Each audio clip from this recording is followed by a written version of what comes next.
He was on the front line of the humanitarian efforts in Ukraine. Now he's on the ballot this November, running for Miami-Dade Supervisor of Elections. Joining me now on Impact is Arnie Weiss. Welcome to the show. Thank you. Thank you very much for having me.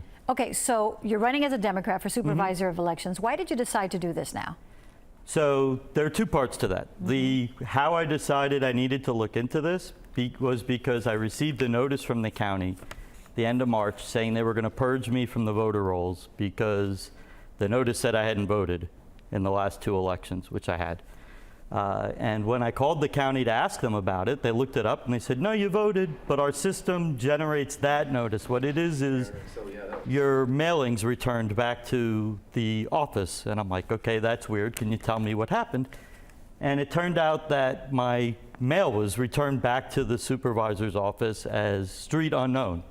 I live on Biscayne Boulevard. That's not a good sign, right? And the more disturbing thing, this is the only mail I had that got returned. I'm not trying to say there was anything nefarious, but the investigation that the department did led me to look into like what's going on, and I found out about the election, and I said, okay, well, who's running? And I took a look at it, and I saw that we had, on my side, the Democratic side, we didn't have anyone who had a background in actually fixing the problems that I see existing in the department. What we had was someone who had been a career politician on the Republican side of the ticket, and someone who had had a background as being a political consultant in North Miami.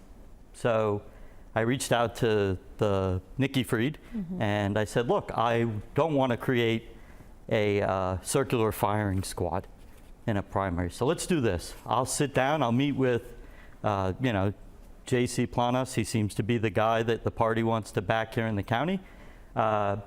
See what he has to say. And when I met with him, I asked him what his plan was for the elections department, and he told me to keep the department basically as it is, try and figure out how to maintain a role for the existing supervisor, and take a place as essentially the political face of the department. So you believe that it is broken right now, the department? Look, the only difference between the election system here and in Fulton County and in Wayne County and out in Arizona is we didn't have a close election that anybody could question, right? The second that anybody wanted to question any election, they're going to find reasons to say, well, why this, why that? So, for example, here in the county, under what seems to be a state regulation, we purge ballot images immediately after they're tabulated. We have a lot of people in this country who have every reason to think, because of what they've been told, that there's weird things going on with elections. The simplest thing the department could do is say, look, for this election at least, we're not going to purge any ballot images because it's not worth the trouble, right? We still can't tell people who are trying to get their voting rights back what they have to do to actually reclaim those rights. That's the department's responsibility, right?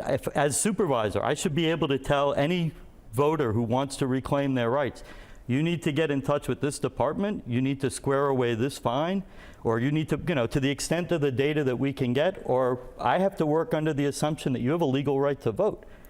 The burden is on the state. You said that you have experience fixing broken things. You're a tech entrepreneur, children's book author. You also worked in the broadcasting industry. How do you believe that will prepare you for this position? Right. So my background on the tech side is I build large, complex data systems that move and secure data, everything from entertainment companies to government and non-government agencies. I worked with the World Bank, the USDA, the FAA, helping them to figure out how best to deliver content, but also how to secure the data that they're getting from different sources, and then making that data available when it needs to be there. And then on the broadcast side, my background's in live remote sports television. That taught me that the game starts at 3:30, not 3:35, right? And how to set up in very disparate locations, everything from NFL stadiums to tiny Division III arenas. And when you have to do that, you have to look at the logistics of what it takes to be successful, but also how do you succeed if a challenge arises at the last minute? A challenge. You were fighting the county because of the touch screen voting machines. Where does that stand? What happened with that? So back in 2004, I drove older people to the voting polls, and they couldn't read the machines. And I had to help them vote. I had to sign an affidavit. And aside from the obvious, well, wait a minute, how do I know my vote's my vote, confidence that you get from paper, these people didn't have, it was basically, they'd never met me before. It was a leap of faith that I was going to vote the way that they wanted to. So I went at the county and said, look, we needed to have a voter verifiable paper trail. What happened out of that was the county turned around and blocked my ability to even start a petition because they claimed we needed to show a complete way, end to end, that the county would fund and adopt before they would even let us proceed with the petition. We took it to the courts. I actually wound up representing myself. I actually contacted Annette today over at the ACLU, and she told me that at the time they were too busy dealing with the past election to worry about the future election. So what was the result of that? So the end result was we went back and forth with the department. I refined a proposal that they wound up, I got a phone call from Lester Sola in 2005 after the debacle with the election in Miami-Dade around gambling, and he called to let me know that they were in fact adopting what it was that I had put forward, which was voting on paper, a Scantron ballot, letting a voter find out at least 2 times that there's an error on their ballot before their ballot would be finally accepted. So once again, the primary, August 20th. Good luck August to 20th. you, Arnie. Thank you very much. I appreciate it. And early voting is already underway in Miami-Dade and Monroe counties. For those in Broward, you can head to the polls starting August 10th. Election Day is Tuesday, August 20th.